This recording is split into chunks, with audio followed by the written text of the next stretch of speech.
جو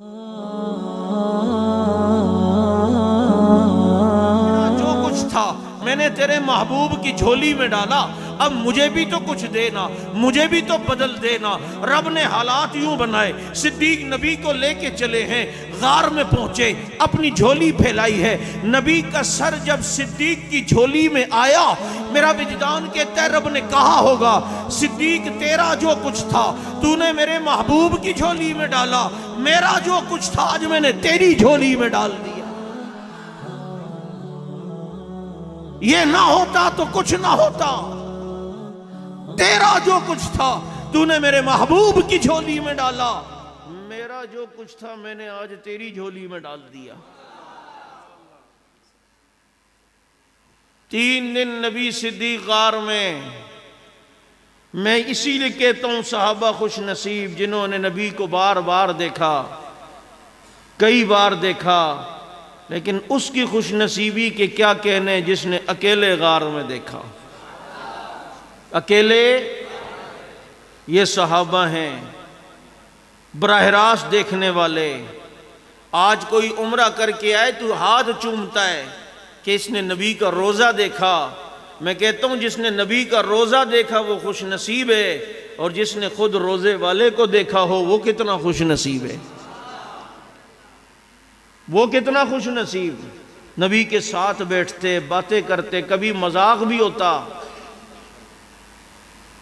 ایک مرتبہ اللہ کے نبی صحابہ کے مجمع میں بیٹھے ہیں، کھجوریں کھائی جا رہی ہیں، حضرت علی رضی اللہ عنہ کھجور کھا کھا کے گٹلی نبی کے پاس رکھتے جا رہے ہیں، نبی کے سامنے۔ کھجور کی گٹلی بھی منہ سے نکالنے کا سنت طریقہ یہ، الٹے ہاتھ کی یہ 2 انگلیوں کی پشت، بیر ہو کھجور ہو کوئی گٹلی بھی یوں، ہم تو پچھ کرتے نا، میرا نبی کتنا نفیس ہے، یوں حضرت علی کھجور کی گٹلی کھا کھا کے نبی کی طرف رکھتے جا رہے ہیں، اور پھر تھوڑی دیر میں حضرت علی فرماتے ہیں چلو آج دیکھتے ہیں کھجوریں کس نے زیادہ کھائی ہیں۔ اب میرے نبی سے بڑا حاضر جواب کون ہوگا؟ سبحان اللہ کی آواز نہیں آئی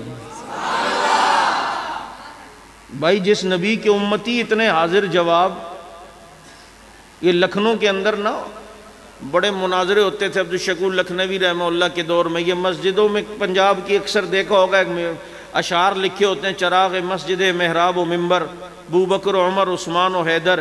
یہ حضرت لکھنوی رحمۃ اللہ علیہ نے مسجدوں میں شروع کروایا تھا تاکہ پتہ چلے یہ مسلمانوں کی مسجد یہ غیر مسلم کی ہے۔ تو وہ بڑا عجیب دور تھا اس کا۔ دیکھیں اثرات یوں کہ ٹرین میں سفر کر رہے تھے تو ایک رافضی تھا، ایک مسلمان تھا۔ اب آدمی سفر میں باتیں کرتا ہے، چلو گیدرنگ بن جائے، تو اس مسلمان نے اس سے پوچھ لیا، پانتا تھا نہیں، کہا کہ جی آپ کا نام کیا ہے؟ اس نے کہا میرا نام ہے کلب علی۔ کہا یہ کیسا نام ہے؟ کہا کلب علی کا مطلب ہوتا ہے علی کا کتا، ہمارے پاس اور تو کچھ نہیں، بس علی کا کتا بن کے ہم جنت میں جائیں گے۔ اب اس نے اس سے نام پوچھا کہ آپ کا کیا نام ہے؟ اس کا نام تو کچھ اور تھا، لیکن اس کے جواب میں اس نے کہا میرا نام خنزیر اللہ ہے، اللہ کا خنزیر۔ کہا یہ کیسا نام ہے؟ کہا علی کا کتا جنت میں جا سکتا ہے تو اللہ کا خنزیر نہیں جا سکتا۔ وہ ایک دم دیکھ کے کہتا ہے آپ لکھنؤ کے تو نہیں ہیں؟ کہاں؟ امتی اتنے حاضر جواب تو نبی کتنے حاضر جواب ہوں گے۔ حضرت حیدری شہید رحمۃ اللہ علیہ کو کسی نے پرچی بھیجی، حضرت وہ کہتے ہیں ہم ہاتھ چھوڑ کے اس لیے نماز پڑھتے ہیں کہ بچہ پیدا ہوتا ہے تو ہاتھ چھوڑ کے پیدا ہوتا ہے۔ حضرت نے فرمایا وہ بغیر کپڑوں کے بھی پیدا ہوتا ہے۔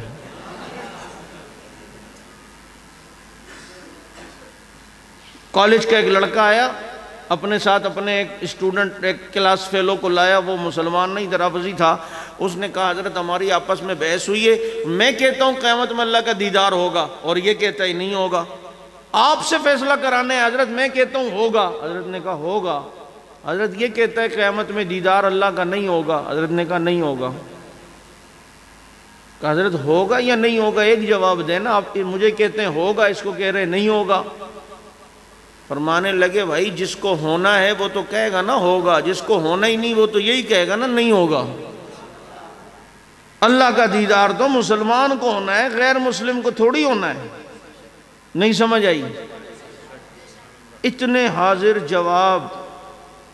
میں ایک واقعہ سنایا کرتا ہوں عموماً، یہ نور اللہ شوستری کا نام سنا ہوگا، جنہیں یہ اپنا شہید ثالث کہتے ہیں۔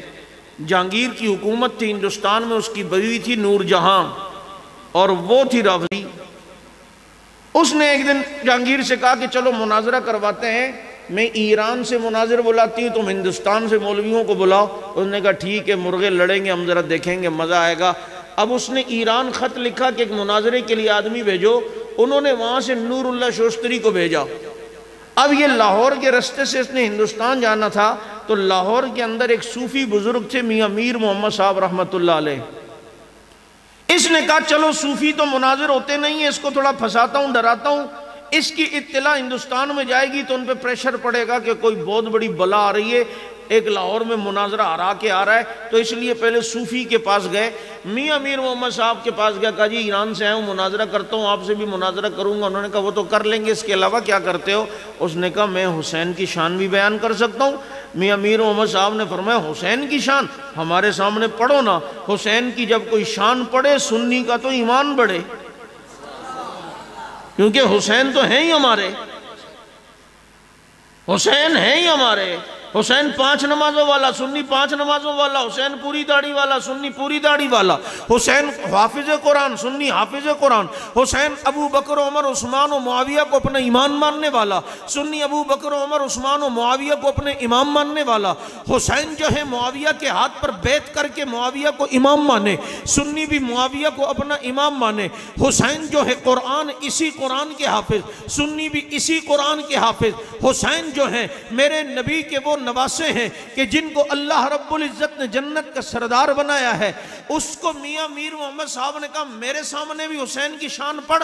اس نے اپنی طرف سے ایک موضوع روایت بنائی اور کہا پتہ ہے حسین کی اتنی بڑی شان ہے کہ حسین کی قبر کے ارد گرد 40 میل تک جو بھی دفن ہوگا اس کی بخشش مغفرت جنتی ہے۔